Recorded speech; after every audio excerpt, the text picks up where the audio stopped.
पहला प्यार एक नाजुक रिश्ता भाग 2। पिछले भाग में आपने पढ़ा कि सागर और शालिनी एक दूसरे से प्यार करते थे, लेकिन कुछ खराब परिस्थिति और कुछ शालिनी के माँ के हस्तक्षेप के कारण सागर और शालिनी अलग हो जाते हैं। अब आगे। शालिनी ने कहा, माँ कैसी हो आप, और पापा आप कैसे हैं? हिम्मत लाल जी ने कहा, बेटी मैं तो अच्छा हूँ, तू बहुत कमज़ोर लग रही है। शालिनी बोली, नहीं पापा बस ऐसे ही, चलिए घर चलकर बात करते हैं। तीनों घर के लिए रवाना हो जाते हैं। घर पहुंचकर सुशीला ने शालिनी से कहा, बेटी तू फ्रेश हो जा, फिर डिनर करेंगे। शालिनी बोली, ठीक है माँ, बाद में मुझे आप दोनों से ढेर सारी बातें करनी है। शालिनी कपड़े लेकर नहाने के लिए बाथरूम में घुस जाती है। सुशीला जी बोली, सुनो जी, इसे सागर के बारे में कुछ मत बताना, नहीं तो ये सब कुछ छोड़कर उसके पीछे भाग लेगी।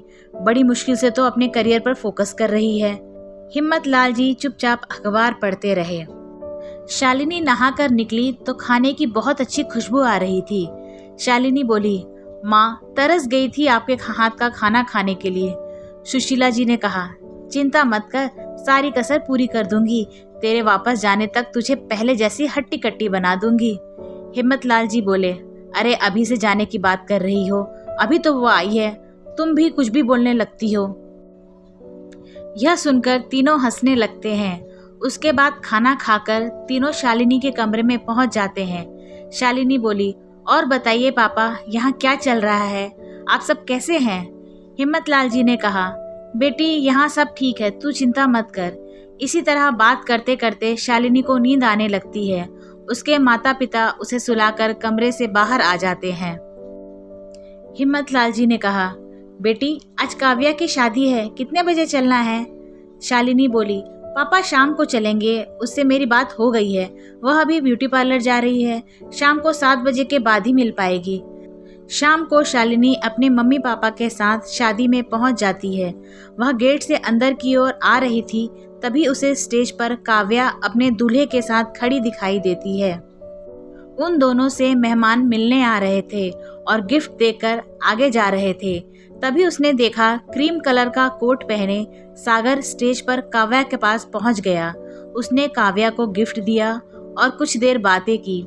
शालिनी के मन में उससे मिलने की बेचैनी बढ़ने लगी। वह तेज कदमों से स्टेज की ओर चल दी।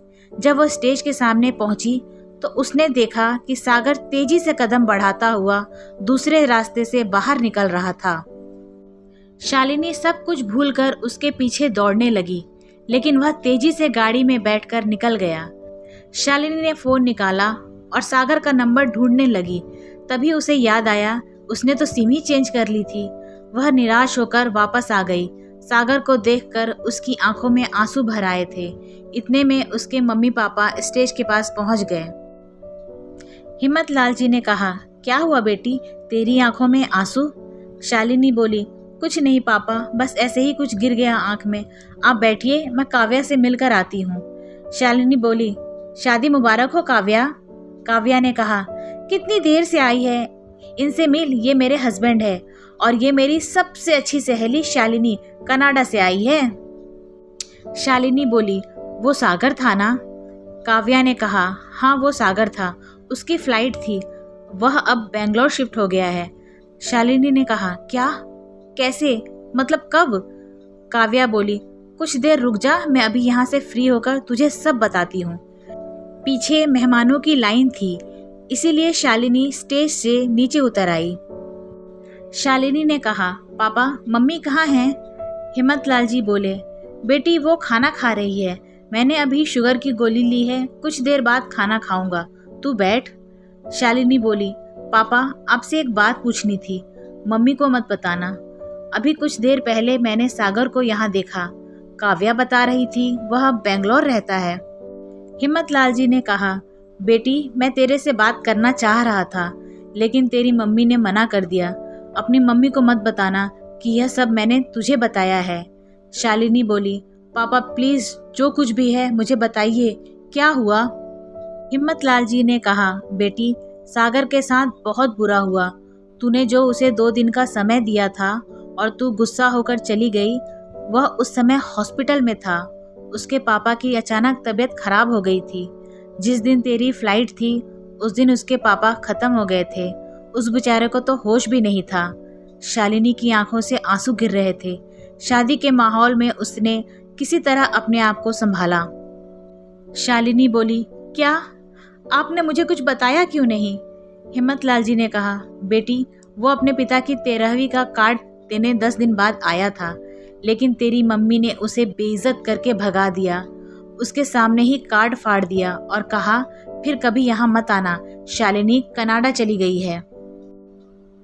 उसने तुझे कई फ़ोन भी किए लेकिन तेरा फ़ोन नहीं लगा। उसके बाद एक दिन वह मुझे बाज़ार में मिला। उसने कहा वह अपनी मम्मी को लेकर बेंगलोर जा रहा है। यहाँ अब उसका मन नहीं लगता। उसे वहाँ एक अच्छी जॉब मिल गई है। शालिनी बोली, पापा मुझसे कंट्रोल नहीं हो पा रहा, आप प्लीज़ घर चलिए। हिम्मतलाल जी सुशीला को बुला लाए और शालिनी को लेकर घर आ गए। शालिनी ने रास्ते में किसी से बात नहीं की।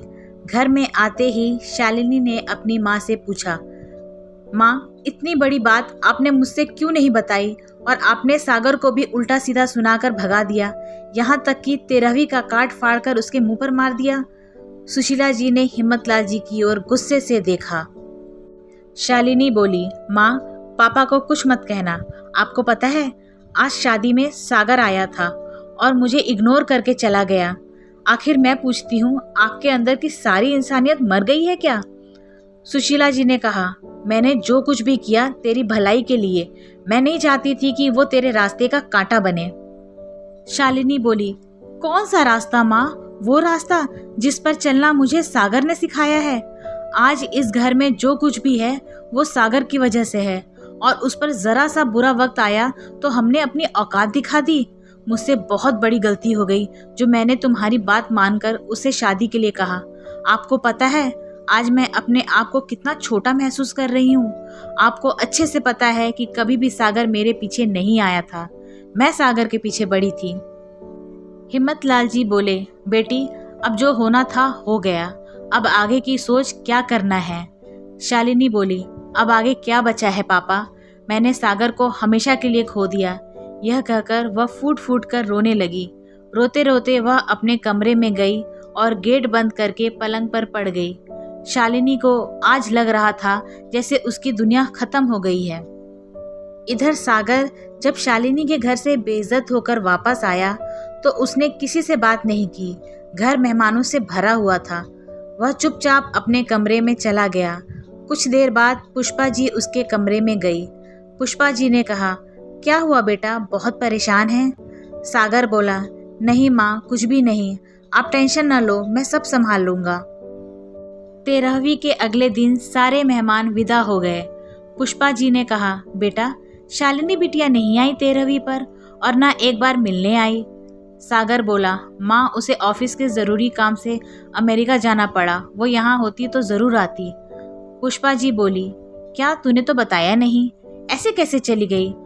उसके मम्मी पापा भी नहीं आए। सागर बोला, माँ आप परेशान ना हो, जब वो ही नहीं है तो उसके मम्मी पापा आकर क्या करते? पुष्पा जी समझ गई थी कि जरूर कोई बात है। अब वो सागर का बहुत ध्यान रखने लगी थी, क्योंकि उन्हें पता था कि सागर एक पल भी शालिनी के बगैर नहीं रह सकता था। आज अचानक दोनों अलग हो गए। एक सप्ताह बाद सागर घर आया और माँ से बोला, माँ मैंने एक कंपनी में अप्लाई किया था, वहाँ मेरा सिलेक्शन हो गया, सैलरी भी बहुत ज़्यादा ऑफर हुई है, हमें बेंगलोर जाना है। पुष्पा जी बोली, बेटा यहाँ सब छोड़कर?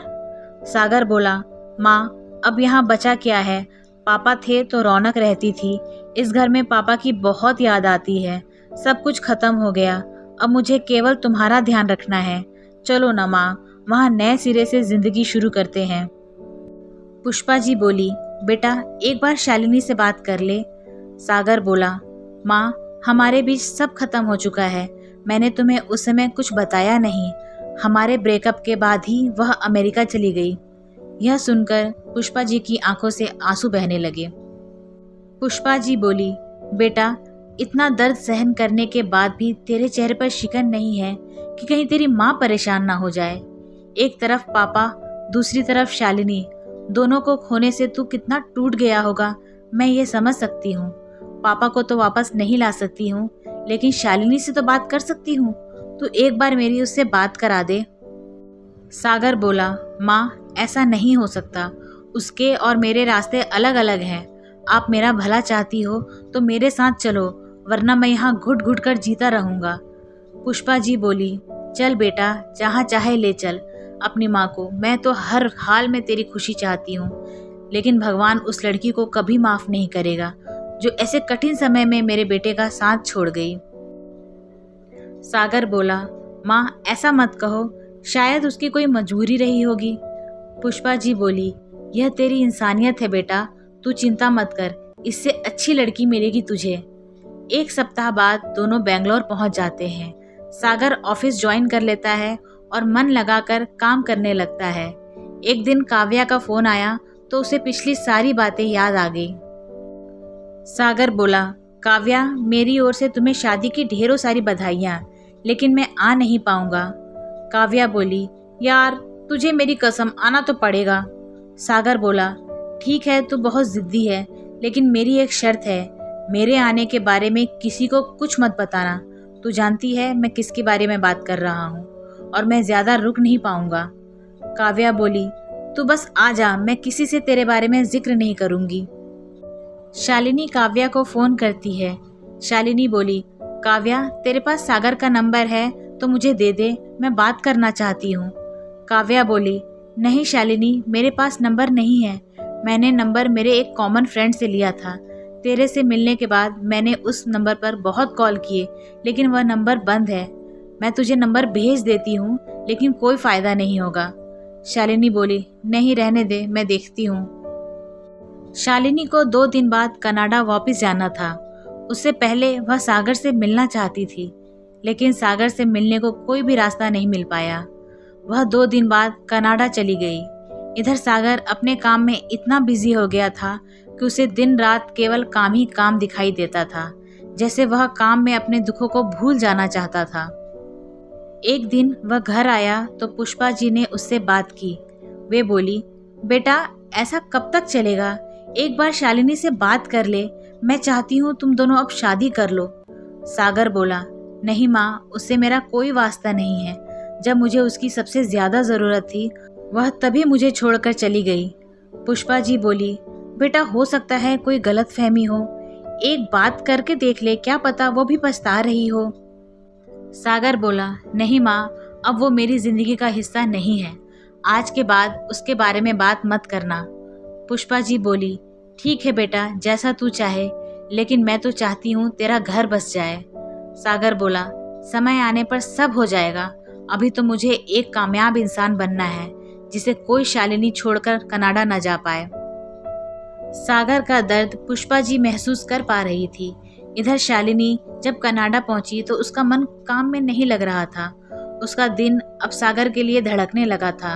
वह किसी तरह बस सागर से मिलना चाहती थी। 2 दिन सोच विचार कर उसने अपने इंडिया ट्रांसफ़र के लिए कंपनी को मेल डाल दिया। 1 सप्ताह में उसे इंडिया जाने की परमिशन मिल गई। शालिनी ने फटाफट सामान पैक किया और इंडिया वापस आ गई, लेकिन वह अपने घर ना जाकर ऑफिस के पास एक फ्लैट में अकेले रहने लगी। सोशल मीडिया से सभी दोस्तों से, सागर के रिश्तेदारों से जिन्हें वह जानती थी, वह सागर का पता मालूम करने में लग गई, लेकिन उसे सफलता नहीं मिली। एक दिन हिम्मत लाल जी अपनी बेटी से मिलने आए। हिम्मत लाल जी ने कहा, बेटी अब तो तेरा गुस्सा शांत हो गया होगा, चल घर चल। शालिनी बोली, नहीं पापा, जहाँ सागर की बेइज्जती हुई है मैं उस घर में अब कभी नहीं आऊँगी। आपका जब मन हो आ जाइएगा। हिम्मत लाल जी ने कहा, लेकिन बेटा ऐसे अकेले रहने का क्या मतलब है? शालिनी बोली, पापा मेरी ज़िंदगी का अब एक ही मकसद बचा है, सागर से मिलना और उससे माफ़ी मांगना। अगर आप मेरी कुछ हेल्प कर सके तो बहुत अच्छा रहेगा। एक बार किसी तरह सागर से माफ़ी मांग लूँ, फिर चाहे वह मुझे अपनाए या ठुकराए। हिम्मत लाल जी वापस आ जाते हैं। शालिनी की ज़िंदगी में अब कुछ नहीं बचा था। वह दिन में काम करती थी, रात को थोड़ा बहुत खाकर सोने चली जाती थी। जब भी उसे पुराने दिनों की याद आती वह रोती रहती। अब शालिनी ने एक काम और शुरू कर दिया। उसने बेंगलोर की कंपनियों में जॉब के लिए अप्रोच करना शुरू किया। काफ़ी दिन बीत जाने पर उसे एक कंपनी से ऑफ़र आया। शालिनी ने उसे स्वीकार कर लिया। पुरानी कंपनी से रिज़ाइन कर वह फटाफट बेंगलोर पहुंच गई। यह उसके जीवन का सबसे बड़ा मकसद था कि वह एक बार सागर से मिलकर माफ़ी मांग ले। इधर सागर लगातार अपना काम में मेहनत कर रहा था। प्रमोशन पाकर वह मैनेजिंग डायरेक्टर बन गया। उसे एक शानदार बंगला और गाड़ी मिल गई। एक दिन सागर घर आया। उसने पुष्पा जी से बात की। सागर बोला, माँ, मैंने बहुत कुछ हासिल कर लिया। अब मैं सेटल होना चाहता हूँ। आप मेरे लिए अपनी पसंद की लड़की देख लो। मैं आपकी खुशी के लिए शादी करना चाहता हूँ। पापा को कोई खुशी नहीं दे पाया, लेकिन मैं आपको खुश देखना चाहता हूँ। पुष्पा जी बोली, सच बेटा? आज तो तूने मेरा दिल खुश कर दिया। अब देख मैं तेरे लिए कितनी अच्छी लड़की ढूंढती हूँ। पुष्पा जी ने अपने सभी रिश्तेदारों से बात की। कुछ ही दिनों में सागर के लिए रिश्ते आने लगे। पुष्पा जी ने एक लड़की पसंद कर ली। उसी दिन शाम को उन्होंने सागर से बात की। बेटा, मैंने एक लड़की पसंद की है। अंजलि नाम है उसका। तू एक बार उससे मिल ले। सागर बोला, ठीक है माँ, आप उन लोगों को संडे को खाने पर बुला लो। अंजलि और उसका परिवार खाने पर आ जाता है। सागर और अंजलि दोनों अकेले में बात करते हैं। सागर बोला, अंजलि, मैं तुम्हें बता देना चाहता हूँ कि मेरा पीछे भी एक अतीत रहा है। एक लड़की से मैं बहुत प्यार करता था, लेकिन वह मुझे धोखा देकर चली गई। अगर तुम चाहो तो इस शादी से इनकार कर सकती हो। अंजलि ने कहा, आपने इतने साफ दिल से यह बात बताई है। मुझे आपके अतीत से कोई मतलब नहीं है। मेरी तरफ से हाँ है, बाकी आप जाने। सागर और अंजलि का रिश्ता पक्का हो जाता है। रिश्ता पक्का होने के बाद अंजलि हर दिन सागर से मिलने लगती है। दोनों शाम को समय बिताने लगते हैं। एक दूसरे को समझने का इससे अच्छा तरीका नहीं हो सकता था, यह दोनों ही जानते थे। लेकिन सागर पिछली गलतियों से सबक लेते हुए थोड़ा सा सतर्क होकर बातचीत करता था। अंजलि के बारे में वह ज्यादा से ज्यादा जानने की कोशिश करता था। एक दिन अंजलि ने सागर से कहा, सागर, क्या तुम अपने पहले प्यार को भूल पाए हो? सागर बोला, देखो अंजलि, वह सिर्फ एक धोखा था जो अंदर से मेरे को झकझोर गया है। अगर तुम उसे कुरेदने की बात करोगी तो मैं इस रिश्ते को यहीं ख़त्म करना चाहूँगा, क्योंकि मैं बहुत मुश्किल से किसी पर विश्वास करने की कोशिश कर रहा हूँ। अंजलि बोली, नहीं सागर, वह बात नहीं है, मुझे माफ़ कर दो। मैं समझ गई कि आपका दिल कितना साफ है। मैं फिर कभी ऐसी बात नहीं करूँगी। इसी तरह कुछ दिन बीत जाते हैं। इधर शालिनी बेंगलोर में नौकरी करते करते सागर को ढूंढने का प्रयास करती है, लेकिन वह उसे ढूंढ नहीं पाती। एक दिन शालिनी ऑफिस से अपने फ्लैट पर पहुंची। तभी काव्या का फोन आया। काव्या बोली, शालिनी, कैसी है तू? शालिनी बोली, मैं ठीक हूँ, तू बता। काव्या ने कहा, तुझे एक बात बतानी थी, लेकिन मेरा नाम नहीं आना चाहिए। शालिनी बोली, चिंता मत कर, मेरी अब किसी से बात नहीं होती, केवल पापा से कभी कभी बात होती है। काव्या बोली, सागर का रिश्ता पक्का हो गया है। बेंगलोर में ही एक लड़की मिल गई है। शादी की डेट अभी फिक्स नहीं हुई है। शालिनी बोली, तू सच कह रही है? मुझे एक बार उससे मिलवा दे, मैं तेरा एहसान जिंदगी भर नहीं भूलूंगी। काव्या बोली, सुन, कोई एमएनसी कंपनी है, उसकी डिटेल मैं तुझे भेज दूंगी, लेकिन मेरा नाम नहीं आना चाहिए। शालिनी बोली, तूने मुझ पर जो उपकार किया है वो मैं शब्दों में बयान नहीं कर सकती। कुछ देर बाद शालिनी को सागर की कंपनी की जानकारी मिल जाती है। अगले दिन शालिनी ऑफिस से छुट्टी लेकर सीधे उस कंपनी में पहुंच जाती है। रिसेप्शन से सागर के बारे में पता करती है। रिसेप्शन, सर, कोई लड़की आपसे मिलना चाहती है, लेकिन अपना नाम नहीं बता रही है। सागर बोला, ठीक है, भेज दो, लेकिन उससे कहना केवल 2 मिनट का टाइम है मेरे पास। शालिनी जैसे ही सागर के कैबिन के पास पहुंचती है, कैबिन का गेट खोलने से पहले उसके हाथ कांपने लगते हैं। किसी तरह गेट खोलकर शालिनी सागर के सामने खड़ी हो जाती है। सागर ने कहा, मैं जानता था, नाम न बताने वाली लड़की तुम ही हो, बैठो। शालिनी बोली, सागर, मैं तुमसे माफ़ी मांगना चाहती हूँ। मैं अपनी मम्मी के कहने में आ गई।